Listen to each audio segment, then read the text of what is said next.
ngày nay cứ nhung xong chơi cho mùi nước sầm nổ bong pro môi đại sang mà ngày mới cứ nhung ban pho cho mùi nước chốt khu cái ta tại lại Berlin đang ní không bong bong hai các ban sơ tha chốt nắng tại lại chốt chua mà nhung trong phải chạy bắt bong tha tại lại chốt Berlin đang nắng cứ tại lại trầm tại chốt tôi cho mình mà sân bong hay nâng còn có số bong mà sân chạy bong vô chốt chua pha còn đáy tại lại trầm tâm Berlin đang tì bong bong rộng tịch banในห้าง6 lim ខ្ញុំតាំងពីសាខាដែលសាខាទី1គឺស្ថិតនៅខេត្តបាត់ដំបងនៅជិតនឹងរំបងមួយរំសាយសក់ហើយនឹងសាខាទី2គឺនៅខេត្តសុខបរិស័យតមករកម៉ាស៊ីនតុងភាពបងបងចំពោះឈុតដែលគាត់យកនេះគឺជាប្រភេទឈុតម៉ាស៊ីនហ៊ូកូតា16សាកាឡាជាមួយនឹងប៉ុងគូបតាបងបងអញ្ចឹងម៉ាស៊ីនជាបងបងដែលគាត់មានតម្រូវការត្រូវការជាប្រភេទម៉ាស៊ីនថ្មីឬក៏ម៉ាស៊ីនបន្ទឹកអីអាចរកទិញបាននៅហាង6 lim ខ្ញុំតាំងពីសាខាបានបងបងដោយឡែកឈុតដែលនៅក្នុងវីដេអូនេះគឺតម្លៃត្រឹមតែ8លានស្ដើងទេចំពោះឈុតជួបើសិនជាបងបងយកឈុតទូឈរតម្លៃគឺត្រឹមតែ7លានស្ដើងតែប៉ុណ្ណោះបងបង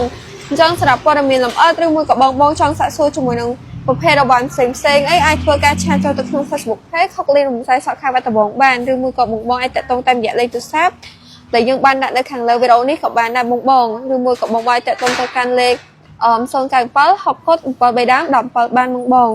ឬមួយក៏អាចឆាតចូលទៅក្នុង Facebook Page ហុកលីមរំសាយសក់ខេត្តបាត់ដំបងបានចំពោះហាងយើងមានលក់ទាំងប្រភេទអវ៉ាន់ថ្មីហើយនិងអវ៉ាន់មកទឹកអរគុណបងបងជួបគ្នានៅវីដេអូក្រោយអរគុណ